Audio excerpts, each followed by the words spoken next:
జరిగిన సంఘటన ఎంత అన్యాయమైన పరిస్థితితో చూడండి.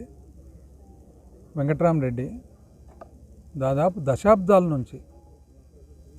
నుంచి పొదుపు సంఘాలకు సంబంధించి బుక్ కీపర్గా పనిచేస్తూ ఎనలేని సేవ అందరికి అందించి కులాలకు, మతాలకు, పార్టీలకు అతీతంగా అందరి మన్నన పొంది ఒక మంచి వ్యక్తి అని ఒక కొత్తబుర్జు తదితర గ్రామాలే కాకుండా డోన్ మండలంలోనే ఒక మంచి వ్యక్తి అని ఏ విధంగా పొదుపు సంఘాలు కానీ, బ్యాంకులు కానీ, బ్యాంకులు పనిచేసే స్టాఫ్ కానీ, ప్రభుత్వ ఉద్యోగులు కానీ ప్రతి ఒక్కరి మెప్పు పొందిన మనిషి, మృదు స్వభావి. ఏ రోజు కూడా గొంతు గట్టిగా మాట్లాడిన పరిస్థితి కూడా ఉండదు. అటువంటిది ఇంచుమించు 35 గ్రూపులు ఇక్కడ ఉంటే 35 గ్రూపులు కూడా మాకు వెంకట్రామరెడ్డి కావాలంటే మొన్న ఎన్నికలు జరిగిన తర్వాత అధికార పార్టీ వాళ్ళు ఒత్తిడి చేసి వాళ్ళ తరఫున ఉద్యోగులు ఎవరైతే ఉన్నారో వాళ్ళు ఒత్తిడి చేసి రాజీనామా చేయమని చెప్పి ఒత్తిడి చేస్తే వెంకట్రామరెడ్డి ఒకవేళ పొదుపు గ్రూపులన్నీ నన్ను దిగిపోమంటే లక్షణంగా నేను దిగిపోతాను, కానీ పొదుపు గ్రూపులు అందరూ కూడా దాదాపు 35 గ్రూపులు నేనే ఉండాలని అనేటప్పుడు మీరు ఎలాగా దిగిపోమంటారు అని అంటే అన్యాయంగా దౌర్జన్యం చేసి సంతకాలు పొదుపు మహిళలు అక్క చెల్లెమ్మలు పెట్టకున్నా ఫోర్జరీ చేసి ఏలుముద్రలు పెట్టి ఊరిలో దండోరా వేయించి ఇక మీదట ఎవరే కానీ వెంకట్రామరెడ్డి దగ్గరికి పోవద్దండి అని చెప్పి దండోరా వేస్తే ఎంతో ఆత్మాభిమానం ఉన్న వ్యక్తి దాదాపు దశాబ్దాల నుంచి అంటే 2002 నుంచి పనిచేస్తూ బుక్ కీపర్గా అంతకు ముందు కూడా సంబంధించిన ప్రభుత్వ ప్రోగ్రాంలన్నీ కూడా తనే ఇక్కడ చూస్తూ మనస్తాపం చెంది ఊర్లో దండోరా వేపిస్తారని చెప్పి మనస్తాపం చెంది కుమిలిపోయి బాధపడి స్నేహితులకు, బంధువులకు ఫోన్లు చేసి ఏడ్చి ఎక్కుళ్ళు బట్టి ఏడ్చి చివరకు హార్ట్ అటాక్ వచ్చి చనిపోవడం జరిగింది. దీనికి గాను ఇక్కడ స్థానిక ఏపీఎం మల్లికార్జున, అదేవిధంగా స్థానిక సిసి ఈశ్వరమ్మ వీళ్ళిద్దరూ చాలా ఒత్తిడి తెచ్చి ఇదే మల్లికార్జున ఇంతకుముందు ఎన్నో అవకతవకలు చేస్తే ఇక్కడ నుంచి మార్చిన పరిస్థితి కూడా ఈరోజు ప్రజలందరూ కూడా గమనించాలి.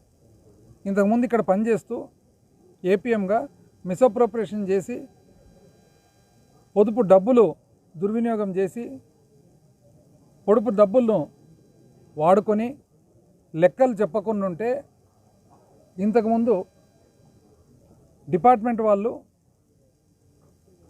ఆయనని ఇక్కడ నుంచి మార్చడం కూడా జరిగింది. ప్రభుత్వం మారిన వెంటనే మరీ ఇక్కడికి వచ్చి ఇక్కడ కూర్చొని వెంకట్రామరెడ్డి మాదిరిగానే దాదాపు మండలంలో ఇంచుమించు అందరు బుక్ కీపర్ల మీద ఒత్తిడి. అసలు రాజకీయానికి పొదుపుకు ఏం సంబంధము అని బుక్ కీపర్లు ఎవరైతే ఉన్నారో పొదుపు సంఘాలు, మహిళలు, అక్క చెల్లెమ్మలు వాళ్ళకు నచ్చిన వాళ్ళను వాళ్ళు పెట్టుకున్నారు. వాళ్ళు వద్దంటే వాళ్ళు మార్చుకుంటారు. ప్రతిరోజు బుక్ కీపర్లను మార్చాలి, మిడ్ డే మీల్స్ మార్చాలి, ఫీల్డ్ అసిస్టెంట్లను మార్చాలి, డీలర్లను మార్చాలి. ఇది ఏందండి? ఇది అన్యాయము. ప్రభుత్వం వచ్చిన తర్వాత ఒకవేళ ప్రజలు ఓట్లు వేసింటే వాళ్ళకు మంచి చేసేది ఆలోచన చేయాలి, కానీ ఉన్న వ్యవస్థనంతా మార్చాలనేది ఇది ఎక్కడండి? ఎవరన్నా తప్పు చేసింటే, ఏదన్నా ఇబ్బంది ఉంటే ప్రజల తరఫు నుంచి కంప్లైంట్ వస్తే చూడాలి, కానీ కేవలం ఉండే వాళ్ళను, మంచోళ్ళను మార్చి నాకు నచ్చిన వాళ్ళను, మా వాళ్ళను మాత్రం పెట్టుకుంటామనేది ఇది ఏమన్నా న్యాయమా అని. ఎక్కడ 2002, ఎక్కడ 2024? అంతకుముందు కూడా ఇంచుమించు 10 సంవత్సరాలు వెంకట్రామరెడ్డి పనిచేశాడు.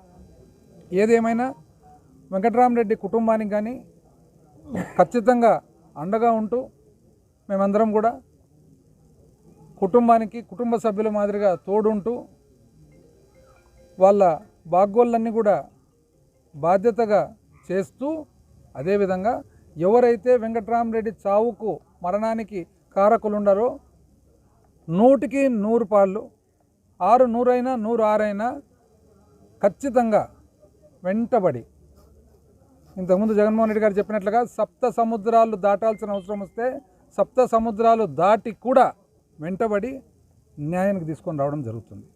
ఆ రోజు ఇబ్బంది అనేది ఎట్లుంటుంది అనేది ఆ రోజు వాళ్ళు చూడబోతున్నారు. వాళ్ళని చూసి ఇతరులు కూడా గమనించుకోవాలని చెప్పి ఈరోజు హెచ్చరిస్తున్నాం. ఇంత అన్యాయం అండి. ఒక మంచి మనిషి ఊరు మండలము మంచిని అనిపించుకునే మనిషిని అంత నొప్పించి, అంటే హార్ట్ అటాక్ వచ్చి కుమిలిపోయి ఏడ్చి ఎక్కుళ్ళు బట్టి ఏడ్చి హార్ట్ అటాక్ వచ్చి చనిపోయేంత పరిస్థితికి తీసుకొచ్చినారంటే ఎంత అధ్వానమైన దుర్మార్గమైన చర్యలు ఒక్కసారి అందరూ కూడా గమనించుకోవాలి.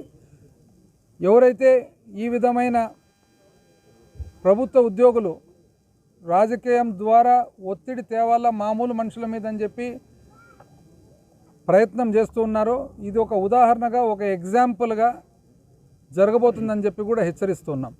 ఎంతసేపు మీకున్న బాధ్యతలు చట్టం లోబడి మంచి అనే వ్యవస్థ లోబడి చేయాలి, కానీ ఇట్లా అన్యాయమైన దుర్మార్గమైన చర్యలు చెప్పి దాని ద్వారా ఏదో ఎవరిదో ఫేవర్ పొందాలని చెప్పి అనుకోవడం మాత్రము చాలా పొరపాటు.